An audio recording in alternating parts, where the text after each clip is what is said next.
जय हिंद साथियों, स्वागत है आप सभी का एक बार फिर से आपके अपने YouTube चैनल रानी लक्ष्मीबाई क्लासेस में। दोस्तों, उत्तर प्रदेश पुलिस परीक्षा री एग्जाम के लिए घटना चक्र का आज हम देखेंगे मॉडल पेपर 7वां। इससे पहले साथियों हमने 6 मॉडल पेपर करा दिए हैं। अगर आप लोगों ने यह 6 मॉडल पेपर नहीं किए हैं तो लिंक आपको इसी क्लास के नीचे डिस्क्रिप्शन बॉक्स में मिल जाएगी, वहां से आप लोग जाके सारे मॉडल पेपर को कर सकते हैं। आइए पहले प्रश्न से हम लोग शुरुआत करेंगे।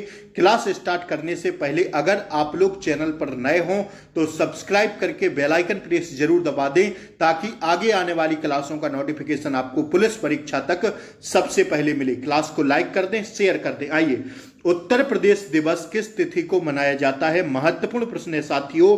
25 जनवरी, 23 जनवरी, 26 जनवरी या 24 जनवरी को स्टार लगा लीजिएगा इस पर। उत्तर प्रदेश दिवस किस तिथि को मनाया जाता है? दोस्तों ऑप्शन डी पर जाएंगे हम लोग, 24 जनवरी को मनाते हैं। आइए दूसरा प्रश्न आपके स्क्रीन पर है। दुधवा राष्ट्रीय उद्यान किस जनपद में स्थित है? दुधवा राष्ट्रीय उद्यान, महत्वपूर्ण प्रश्न, 5 स्टार दीजिए इस पर। यह साथियों है कहां पर? लखीमपुर खीरी में। ऑप्शन सी हमारा क्या हो जाएगा? राइट आंसर हो जाएगा। आइए, अर्जुन बांध नहर से उत्तर प्रदेश का लाभान्वित जिला कौन सा है? अर्जुन बांध नहर से उत्तर प्रदेश का लाभान्वित जिला है साथियों हमीरपुर। कौन सा है भैया? हमीरपुर। ढोला लोक गीत लोकप्रिय है। ढोला लोक गीत लोकप्रिय है कहां का? यह साथियों है कहां का? आगरा मेरठ में। कहां पर है प्रसिद्ध? आगरा मेरठ में लोकप्रिय है। आइए, उत्तर प्रदेश में जैन एवं बौद्ध धर्म दोनों का प्रसिद्ध तीर्थ स्थल है कौन सा? तो साथियों इसका राइट आंसर जाएंगे ऑप्शन बी पर, कौशाम्बी में स्थित है। ठीक है, आइए अगला प्रश्न देखिएगा दोस्तों। उत्तर प्रदेश में प्रथम दुग्ध सहकारी समिति की स्थापना हुई थी कहां पर? तो इसका राइट आंसर होगा इलाहाबाद में, जिसका नाम बदल कर दिया गया अब प्रयागराज। ठीक है ना। आइए, मार्च 2024 में किसे उत्तर प्रदेश का नया मुख्य सूचना आयुक्त नियुक्त किया गया है? अति महत्वपूर्ण प्रश्न करंट अफेयर्स की दृष्टि से, तो छाप लेना इस प्रश्न को साथियों। इसका राइट आंसर होगा आर.के. विश्वकर्मा। ऐसे ही प्रश्न करंट अफेयर्स में पूछे जाते हैं। विश्व का सबसे बड़ा हवाई अड्डा कहां बनाया जा रहा है? साथियों इसका राइट आंसर होगा ऑप्शन सी, दुबई में। ठीक है ना, इसको भी लिख लेना साथियों। ठीक है, फरवरी 2024 में घोषित उत्तर प्रदेश सांस्कृतिक संस्थानम पुरस्कार 2022 में किसे विश्व भारती पुरस्कार प्रदान किए जाने की घोषणा की गई है? तो 9 का राइट आंसर होगा ऑप्शन ए, प्रोफेसर रास बिहारी द्विवेदी को। ठीक है, आइए अगला प्रश्न देखिएगा साथियों। अगले प्रश्न का आंसर आप लोग करिएगा जल्दी से। इसका क्या होगा? अप्रैल 2024 में किसे देश का अगला नौसेना अध्यक्ष नियुक्त किया गया है? अप्रैल 2024, अप्रैल की करंट अफेयर्स का प्रश्न है, किसे देश का अगला नौसेना अध्यक्ष नियुक्त किया गया है? दोस्तों इसका राइट आंसर जाएंगे ऑप्शन सी पर, वाइस एडमिरल दिनेश कुमार त्रिपाठी को। अति महत्वपूर्ण प्रश्न था। अगला प्रश्न देखिएगा। मार्च 2024 में भारतीय दूरसंचार नियामक प्राधिकरण ट्राई ने किस सिम कार्ड को लेकर एक नया नियम जारी किया है? यह नियम कब से लागू होगा साथियों? इसका राइट आंसर होगा 1 जुलाई 2024 से। छाप लेना, महत्वपूर्ण प्रश्न है साथियों। मई और जून 2024 में इबू ज्वालामुखी में विस्फोट हुआ साथियों। यह ज्वालामुखी किस देश में स्थित है? तो यह है साथियों कहां पर? ऑप्शन बी, इंडोनेशिया में। ठीक है ना। आइए, हाइपोकैलेमिया किसकी कमी के कारण होता है? हाइपोकैलेमिया यह साथियों किसकी कमी के कारण होता है? साथियों पोटेशियम की कमी के कारण होता है। अगला प्रश्न देखिएगा। वह कौन सी पहली मुगल इमारत है जो शुद्ध संगमरमर से बनी है? यह साथियों वह कौन सी पहली मुगल इमारत है जो शुद्ध संगमरमर से बनी है साथियों? तो इसका राइट आंसर जाएंगे हम लोग ऑप्शन सी पर, शेख सलीम चिश्ती की दरगाह। यह कहां पर है जरा कमेंट बॉक्स में आप लोग बताइए। देखिएगा, देखते हैं आपकी तैयारी कितनी चल रही है। ठीक है, यह जो संगमरमर की है साथियों, यह मुगल इमारत कहां पर है? इसका शेख अलीम चिश्ती की दरगाह यह किस शहर में है जरा बताइएगा आप लोग जल्दी से। 1932 में अखिल भारतीय हरिजन संघ की स्थापना किसने की थी? हम सब लोग जानते हैं साथियों 1932 में अखिल भारतीय हरिजन संघ की स्थापना की थी महात्मा गांधी ने। ऑप्शन बी हमारा राइट आंसर हो जाएगा। ठीक है ना। आइए अगला प्रश्न देखिएगा। ब्रिटिश औपनिवेशिक ब्रिटिश औपनिवेशिक सरकार द्वारा आपराधिक जनजाति अधिनियम किस वर्ष पारित किया गया था? 1871 में। कब किया गया था दोस्तों? 1871 में। अगला प्रश्न देखिएगा, जीएसटी परिषद में पदेन सचिव के रूप में निम्नलिखित में से कार्य करता है कौन? केंद्रीय राजस्व सचिव। कौन करता है भैया? केंद्रीय राजस्व सचिव इसका राइट आंसर होगा 17 का। अगला प्रश्न देखिएगा, ग्रामीण बैंक के संस्थापक कौन थे? तो ग्रामीण बैंक के संस्थापक थे दोस्तों ऑप्शन बी मोहम्मद यूनुस। ठीक है, अगला प्रश्न देखिएगा। आइए, भारत में हर डैश डैश डैश वर्षों के बाद कृषि संगणना की जाती है, तो 5 वर्षों के बाद। कितने वर्षों के बाद दोस्तों? 5 वर्षों के बाद। ऑप्शन डी हमारा राइट आंसर हो जाएगा। भारतीय निर्यात संगठन परिसंघ federation of Indian supports organisation का मुख्यालय कहाँ स्थित है? दोस्तों इसका राइट आंसर होगा नई दिल्ली में स्थित है। देखते चलिएगा, महत्वपूर्ण प्रश्न चल रहे हैं घटना चक्र सीरीज द्वारा। घटना चक्र toy series new model paper आप सभी के लिए आ रहा है। तो आज है साथियों इसका 7वां मॉडल पेपर। 6 मॉडल पेपर हम आपको करा चुके हैं। अब 6 की लिंक आपको इसी क्लास के नीचे डिस्क्रिप्शन बॉक्स में मिल जाएगी। तो साथियों वहां से सारे पेपर देख लीजिए, प्लेलिस्ट बना दिए हैं, ध्यान रखिएगा साथियों। और जो है आपकी परीक्षाएं बहुत नजदीक आ गई हैं। 15 से 17 दिन का टाइम आप लोगों के लिए बचा हुआ है। तो जी जान लगा के पढ़ते रहिए साथियों। और जो है ध्यान रखिएगा एक बात को साथियों, घटना चक्र ऐसा प्रैक्टिस सेट है, अगर इसे आप लोग पूरा सॉल्व कर ले जाएंगे तो हिंदी और जीके में आपको दिक्कत नहीं होने वाली। ठीक है ना। आइए, प्रति वर्ग किलोमीटर के क्षेत्रफल में रहने वाले व्यक्तियों की संख्या को डैश डैश डैश कहा जाता है। क्या कहा जाता है दोस्तों? जनसंख्या घनत्व। ठीक है। आइए, अगला प्रश्न देखिएगा, धौलागिरी शिखर का दूसरा नाम है क्या? तो 22 का राइट आंसर जाएंगे ऑप्शन डी पर, श्वेत पर्वत। ठीक है, देखते चलिएगा, क्योंकि समय बहुत कम है तो गोली की तरह आपको रिवीजन कराना पड़ेगा। सरित जीवी लोटिक पारिस्थितिकी तंत्र का एक उदाहरण निम्नलिखित में से कौन सा है? 23 का राइट आंसर जाएंगे ऑप्शन ए पर, नदी। कौन सा है भैया? नदी। अगला देखिएगा, निम्नलिखित में से किसको विश्व खाद्य टोकरी के रूप में जाना जाता है? तो यह जानते हैं साथियों किसको? ऑप्शन डी होगा, मैदानों को। ठीक है ना। अगला प्रश्न देखिए। आइए, राष्ट्रीय आपदा प्रबंधन प्राधिकरण के पदेन अध्यक्ष कौन होते हैं? तो 25 का राइट आंसर होगा दोस्तों ऑप्शन सी, भारत के प्रधानमंत्री। कौन होते हैं भैया? भारत के प्रधानमंत्री जी होते हैं। अगला प्रश्न देखिएगा, निम्नलिखित में से कौन सा विश्वविद्यालय मूल रूप से आगरा विश्वविद्यालय कहलाता था? तो इसका राइट आंसर होगा साथियों 26 का राइट आंसर होगा option B, doctor Bhimrao Ambedkar विश्वविद्यालय। ठीक है, देखते चलिएगा। आइए, डैश डैश डैश एक कंप्यूटर नेटवर्क या किसी भी डिजिटल सिस्टम में अनाधिकृत प्रवेश की क्रिया है। क्या कहते हैं उसे कहते हैं दोस्तों निषिद्ध पहुंच हैकिंग। ठीक है।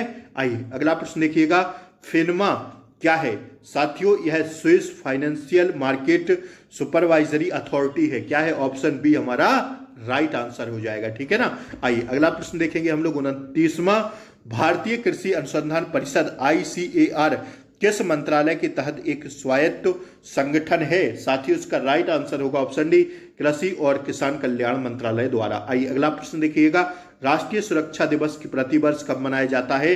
राष्ट्रीय सुरक्षा दिवस छाप के रखिएगा, महत्वपूर्ण प्रश्न है, 4 मार्च को। ठीक है ना। अगला प्रश्न देखिए आपकी स्क्रीन पर है, ये रहा अगला प्रश्न, सभी बंजर भूमि तथा खाली भूमि का सार्वभौमिक भू स्वामी किसे कहा जाता है? दोस्तों यह कहते हैं किसको? ऑप्शन बी, सरकार को। किसको कहते हैं भैया? सरकार को। ऑप्शन बी हमारा राइट आंसर हो जाएगा। आइए, ग्रामीण पुलिस निम्न में से कौन है? ग्रामीण पुलिस निम्न में से कौन है? इसका राइट आंसर होगा 32 का ऑप्शन बी, ग्राम चौकीदार। ग्राम चौकीदार ही भैया ग्राम पुलिस होती है। अगला प्रश्न देखिएगा, डैश एक प्रकार का एक साइबर अपराध हमला है जहां साइबर अपराधी नेटवर्क को नष्ट करने के लिए व्यर्थ ट्रैफिक से वेबसाइट को भरते हैं, उसे क्या कहते हैं दोस्तों? उसे कहते हैं हम लोग ऑप्शन बी, ठीक है, distributed denial of service attack कहते हैं। ठीक है ना। अगला प्रश्न देखिए आपकी स्क्रीन पर है, इंटरनेट पर डैश साइबर अपराधियों को अपराध के आरोप से उचित संरक्षण प्रदान करता है कौन? 34 का राइट आंसर होगा ऑप्शन डी, एनोनिमिटी, अनामिकता कहते हैं। ठीक है ना। अगला प्रश्न आपकी स्क्रीन पर आ रहा है, जब संविधान को पहली बार अपनाया गया था तब इसमें कितने अनुच्छेद थे? तो 35 का राइट आंसर जाएंगे हम लोग ऑप्शन ए पर, 395 अनुच्छेद थे, हम सब लोग जानते हैं। अगला प्रश्न देखिएगा, भारतीय संविधान का निम्नलिखित में से कौन सा भाग देश में चुनाव से संबंधित है? छाप के लिस्टा लगाइएगा साथियों, वो है भाग 15 है। कौन सा है भैया? भाग 15। अब देखिए यहां से साथियों आपके किसके जीके के प्रश्न 37 समाप्त हो गए हैं। अब साथियों हम लोग हिंदी के प्रश्नों की ओर बढ़ेंगे, जिनकी संख्या रहेगी आज 38। ठीक है, तो आप सब लोग अगर चैनल पर अभी तक नए हों तो सब्सक्राइब जरूर कर लें, ताकि अब रीजनिंग की क्लास शाम को, हिंदी की क्लास शाम को, सारी क्लासों का नोटिफिकेशन आपको सबसे पहले मिले। इसलिए आप लोग प्लीज 23 तारीख तक चैनल को सब्सक्राइब करके रखें। सब्सक्राइब करके बेल आइकन प्रेस जरूर दबा दें, ताकि डेली क्लासों का नोटिफिकेशन नियमित तौर पर आपको मिलता रहे। क्लास को लाइक कर दीजिए एक बार अभी तक नहीं किए हो, और शेयर कर दीजिए। आइए, नारियल का तत्सम रूप। देखिए पहले तत्सम और तद्भव को समझिएगा। शुद्ध संस्कृत से बने जो शब्द होते हैं उन्हें हम तत्सम शब्द कहते हैं। तो नारियल का तत्सम होगा नारिकेल। क्या होगा? नारिकेल। मंत्रकारी शब्द का तद्भव रूप क्या होगा? तो मंत्रकारी का हो जाएगा मदारी। क्या हो जाएगा भैया? 39 का राइट आंसर हो जाएगा ऑप्शन ए। संस्कृत किस परिवार की भाषा है? दोस्तों यह है किस परिवार की? आर्य परिवार की भाषा है। देखते चलिएगा, महत्वपूर्ण प्रश्न चल रहे हैं। ओष्ठ अल्पप्राण घोष वर्ण का उदाहरण कौन सा है? साथियों यह होगा ऑप्शन बी, वा। ठीक है, वा, वा, वा नहीं, वा, वा। हिंदी में पाठ आधारित वैज्ञानिक आलोचना का सूत्रपात किसने किया? साथियों इसका राइट आंसर होगा रामचंद्र शुक्ल जी ने। ठीक है, 42 का राइट आंसर ऑप्शन बी पर जाएंगे, ऑप्शन डी जाएंगे। अगला प्रश्न देखिएगा, दिए गए विकल्पों में से सही का चयन कर रिक्त स्थान पूर्ण कीजिए। परभृत डैश का पर्याय है, किसका है साथियों? परभृत, यह है पर्यायवाची किसका? साथियों कोयल का। ठीक है, ऑप्शन ए हमारा राइट आंसर होगा। 43 का ऑप्शन हो जाएगा 44। विलोम शब्दों के अनुचित जोड़े को पहचानिए। लभ्य का अलभ्य, शीर्ष का तल बिल्कुल, शेष का अशेष, शिष्ट का परिशिष्ट नहीं होता दोस्तों। अगर इसका परिशिष्ट नहीं होगा, शिष्ट का अरिशिष्ट होगा। क्या होगा भैया? अरिशिष्ट होगा। तो सब विलोम शब्द की दृष्टि से यही वाला शब्द युग्म अनुचित है, मतलब गलत है। आइए, इनमें से कौन सा शब्द घट शब्द का अर्थ नहीं है? घट का बताइए। घड़ा होता है, बिल्कुल होता है गुरुजी। घट का शरीर भी होता है, बिल्कुल होता है। घट का मन भी होता है, बिल्कुल होता है। लेकिन दोस्तों समूह नहीं होता। घट शब्द का अर्थ समूह नहीं होता। 45 का राइट आंसर ऑप्शन डी होगा। 46 देखिए, किसी वस्तु को प्राप्त करने की तीव्र इच्छा के लिए उपयुक्त शब्द इनमें से क्या होगा बताइए। 46 का हो जाएगा अभिप्सा। ठीक है, क्या कहते हैं? अभिप्सा। आइए, निम्न में से शुद्ध वाक्य पहचानिए। तो शुद्ध वाक्य होगा, छी कितना घृणित दृश्य है। छी कितना घृणित दृश्य है। शुद्ध वाक्य यही है, ऑप्शन बी वाला। 47 हो गया ना। आइए 48 देखिएगा, सही वर्तनी वाला शब्द कौन सा होगा? निसंदेह। कैसे लिखा जाता है? ऐसे लिखा जाता है। ठीक है, ऑप्शन ए राइट आंसर होगा। भवानी शब्द का पुल्लिंग बताइए। तो भवानी का पुल्लिंग हो जाएगा भव। क्या हो जाएगा गुरु जी? भव हो जाएगा। ऑप्शन डी हमारा राइट आंसर हो जाएगा। आइए देखिएगा अगला प्रश्न देखिए, गौ का सामान्य बहुवचन दिए गए विकल्पों में से कौन सा है? तो गौ का हो जाएगा गौ। कौन सा हो जाएगा? ऑप्शन बी हो जाएगा। ठीक है दोस्तों, आइए अगला प्रश्न देखिएगा, निम्न वाक्यों में अपादान कारक किस वाक्य में आया है? अपादान कारक का उदाहरण कौन सा है? लड़का छत से कूद पड़ा था। गोली की तरह रिवीजन कराते हैं हम अपनी क्लासों में, कोई भी फालतू बातचीत नहीं होती। रिकॉर्डेड पहले खुद मेहनत करते हैं, इसके बाद आपको परोसते हैं वीडियो के तौर पर। तो सब्सक्राइब जरूर कर लेना, उसी से आपको क्लासों का नोटिफिकेशन मिलता रहेगा। इनमें से मध्यम पुरुषवाचक सर्वनाम का उदाहरण कौन सा है? दोस्तों 52 का राइट आंसर होगा ऑप्शन बी 2। ठीक है, मेरे क्या कह रहा है? मेरे कुर्ता पजामा में 3.5 मीटर कपड़ा लगेगा। वाक्य में विशेषण पहचानिए। परिमाणवाचक कह रहा है ना, 3.5 मीटर परिमाणवाचक की बात कर रहा है। ठीक है, आइए 54वां प्रश्न देखिए, यथासंभव दूसरों की मदद करो। इस वाक्य में किस प्रकार के क्रिया विशेषण का प्रयोग हुआ है? 54 का राइट आंसर होगा दोस्तों ऑप्शन ए रीतिवाचक क्रिया विशेषण का। लोग बड़ी बड़ी गाड़ियां लेकर आ रहे थे। वाक्य का काल पहचानिए। साथियों 55 का राइट आंसर होगा ऑप्शन बी अपूर्ण भूतकाल। कौन सा भैया? 55 का बी हो जाएगा अपूर्ण भूतकाल। अगला प्रश्न देखिए, उसके द्वारा लिखा नहीं जा सकेगा। इस वाक्य में वाच्य का कौन सा प्रकार है? 56 का राइट आंसर होगा साथियों अपना ऑप्शन सी, भाववाच्य का उदाहरण है। इनमें से कौन सा शब्द हिंदी के उपसर्ग से नहीं बना है? साथियों इसका राइट आंसर जाएंगे ऑप्शन डी पर, लापता। लापता साथियों हिंदी के उपसर्ग से नहीं बना हुआ है। उपसर्ग शब्दांश के पहले लगते हैं, प्रत्यय शब्दांश के बाद में जोड़े जाते हैं। ठीक है, तो 57 का ऑप्शन डी हो जाएगा। 58वां प्रश्न आपकी स्क्रीन पर है।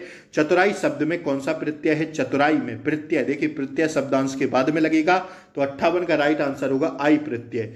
मनोविकार शब्द का उचित संधि विच्छेद करिए, तो मनो प्लस विकार हो जाएगा, विसर्ग संधि का यह उदाहरण है। ठीक है, जैसे ही विसर्ग का चिन्ह देखिए विसर्ग संधि होगी।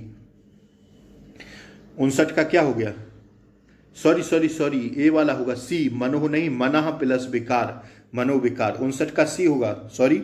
आइए अगला देखें। आइए, मतदाता शब्द में कौन सा समास है? 60 का होगा ऑप्शन डी, तत्पुरुष समास। ठीक है ना। आइए अगला देखिएगा, जिस कठिन शब्द को स्पष्ट करने के लिए किस विराम चिन्ह का प्रयोग होता है? किसी कठिन शब्द को स्पष्ट करने के लिए किस विराम चिन्ह का प्रयोग होता है? साथियों वह होता है कोष्ठक का चिन्ह। ठीक है, रामू की तो ऐसी आदत हो गई है कि गोदी में बैठकर दाढ़ी नोची। वाक्य में लोकोक्ति का अर्थ क्या होगा? रामू की तो ऐसी आदत हो गई है कि गोदी में बैठकर दाढ़ी नोची। साथियों उसका राइट आंसर जाएंगे हम लोग ऑप्शन ए पर, भलाई पर भी दुष्टता। ठीक है, आइए इसको देखिएगा जरा क्या कह रहा है प्रश्न। यह देख गगन मुझ में लय है, यह देख पवन तुझ में लय है, मुझ में विलीन झंकार सकल, मुझ में लय है संसार सकल, अमृत फूलता है मुझ में, संसार झूलता है मुझ में। तो इसमें कौन सा साथियों रस है? इसमें रस की बात हो रही है साथियों, इसमें रस होगा ऑप्शन बी, अद्भुत रस। ठीक है, आइए अगला प्रश्न देखिएगा। चिरजीवो जोरी जुरे, क्यों ना स्नेह गंभीर, को घट ए वृषभानु जा, बे हलधर के वीर। इसमें कौन सा अलंकार है? इसमें श्लेष अलंकार होगा। ठीक है ना, ऑप्शन डी हो जाएगा 64 का राइट आंसर। पुस्तकालय में शोर मचाना मना है, यह किस प्रकार का वाक्य है? तो साथियों 65 का राइट आंसर होगा निषेधवाचक वाक्य। कैसा है भैया? निषेधवाचक वाक्य। समय सरगम उपन्यास किसकी कृति है? तो समय सरगम उपन्यास है 66 का ऑप्शन बी होगा कृष्णा सोबती की। देखते चलिएगा। देखिए अब जो है आपके सामने गद्यांश आ गया है। गद्यांश से 4 से 5 प्रश्न आपसे बनेंगे जो आपके 8 से 10 नंबर पक्के करेंगे। तो अगर आप लोग इस गद्यांश को ढंग से पढ़ लेते हैं तो आंसर फटाक से दे देंगे। आइए मैं पढ़ के सुना रहा हूं, आप लोग सुनते चलिएगा। साहित्यिक जगत की प्रचलित 2 अवधारणाएं कला जीवन के लिए तथा कला के लिए वस्तुतः कला के मूल आदि और सौंदर्यवादी दृष्टिकोणों को प्रफिलन है। कला के मूलवादी दृष्टिकोण अथवा कला जीवन के लिए सिद्धांतानुसार काव्य का मूल प्रयोजन नैतिकता की प्रतिस्थापना एवं शिक्षा माना जाता है। इस वाक्य का मूल प्रयोजन नैतिकता की स्थापना एवं शिक्षा माना जाता है। इस सिद्धांत को मानने वाले साहित्यकार कला को सामाजिक परिवर्तन एवं सुधार को महत्वपूर्ण अस्त्र मानते हैं। कला उनके लिए जो उनके वांछित सिद्धांतों के प्रकार का प्रमुख साधन होती है। दूसरी ओर कलावादी कला को मात्र सौंदर्यभूति एवं आनंद अनुभूति की अभिव्यक्ति एवं आस्वादन का साधन मानते हैं। उनके लिए कलाकार समाज के प्रति उत्तरदायी नहीं होता है। साथियों कलावादी मानते हैं कि कलाकार की उपलब्धि मात्र कलागत सौंदर्य के साथियों स्वतंत्र एवं निरपेक्ष महत्व की प्रतिष्ठित है। उसके लिए साथ ही कलावधि दृष्टिकोण के अनुसार कला स्वर्णपूर्ता एवं आत्मनिर्भर मानी जाती है, जिसका प्रायोजन किसी भी साथियों उद्देश्य के प्रति नहीं होता है, ना कि उसका सौंदर्य पर एक प्रतिमानों से इतर किसी भी प्रकार के नैतिक सामाजिक अथवा राजनीतिक मापदंडों से मूल्यांकन किया जा सकता है। कालक्रम की दृष्टि से कला जीवन के लिए का सिद्धांत अधिक प्राचीन है। अब देखिएगा इसके आंसर। साहित्य के कलावादी दृष्टिकोण के अनुसार कौन सा कथन सही है? साथियों इसका राइट आंसर होगा ऑप्शन बी, कला का सौंदर्य परक प्रतिमानों से मूल्यांकन किया जा सकता है। ऑप्शन बी हो जाएगा 67 का राइट आंसर। आइए 68वां प्रश्न देखिएगा। कला का मूल्यवादी दृष्टिकोण अथवा काव्य का मूल प्रायोजन इनमें से क्या माना जाता है? तो 68 का राइट आंसर होगा ऑप्शन बी, काव्य का मूल प्रायोजन नैतिकता की स्थापना है। आइए अगला प्रश्न देखिएगा। किस सिद्धांत को मानने वाले साहित्यकार कला को सामाजिक परिवर्तन एवं सुधार का महत्वपूर्ण अस्त्र मानते हैं? 69 का राइट आंसर होगा साथियों ऑप्शन ए। ठीक है, मूल्यवादी मानते हैं। कौन सा मानते हैं साथियों? मूल्यवादी मानते हैं। ऑप्शन ए हमारा राइट आंसर हो जाएगा। ठीक है ना। आइए 17वां प्रश्न देखिएगा। प्रस्तुत गद्यांश के अनुसार कालक्रम की दृष्टि से साहित्य जगत की सबसे प्राचीन अवधारणा क्या है दोस्तों? बताइएगा जल्दी से। इसका राइट आंसर होगा साथियों ऑप्शन ए, कला जीवन के लिए महत्वपूर्ण है। अगला प्रश्न आपकी स्क्रीन पर है, देखिएगा। गद्यांश के अनुसार कलाकार समाज के प्रति उत्तरदायी नहीं होता, यह सिद्धांत किसका है? यह सिद्धांत साथियों ऑप्शन ए, कलावादियों का है। देखते चलिएगा, महत्वपूर्ण प्रश्न चल रहे हैं। डैश डैश डैश पानी से लोग डूबते हैं तो कहीं डैश डैश डैश खरीदा जाता है। साथियों, कहीं पानी से लोग डूबते हैं तो कहीं पानी खरीदा जाता है। ऑप्शन सी हो जाएगा 72 का हमारा राइट आंसर। आइए 73वां प्रश्न आपकी स्क्रीन पर है। किस कृति के लिए अमरकांत को साहित्य अकादमी पुरस्कार प्राप्त हुआ है? 73 का राइट आंसर होगा इन्हीं हथियारों से, इसके लिए। ठीक है, ऑप्शन सी हो जाएगा, ऑप्शन बी हो जाएगा 73 का राइट आंसर। मुंशी प्रेमचंद किस पत्रिका के संपादक रहे हैं? तो 74 का राइट आंसर होगा हंस पत्रिका के संपादक रहे हैं। और 75वां प्रश्न, इनमें कौन सी कृति कवि सूरदास की नहीं है? तो कवि सूरदास की कृति नहीं है, सुंदर विलास, बाकी सब हैं। तो साथियों यहाँ 75 प्रश्न हमारे समाप्त होते हैं। 7वां मॉडल पेपर हम लोग देख चुके हैं। 75 में से 37 हिंदी के, 37 जीके के आज रहे, 38 हिंदी के प्रश्न रहे। आपका टारगेट कितना रहा दोनों में जल्दी से बताएं कमेंट बॉक्स में। और क्लास अच्छी लगी हो दोस्तों तो लाइक शेयर सब्सक्राइब जरूर कर दें। जय हिंद। फिर मिलते हैं अगले प्रैक्टिस सेट के साथ, तब तक के लिए जय हिंद, टेक केयर, बाय बाय, नमस्कार।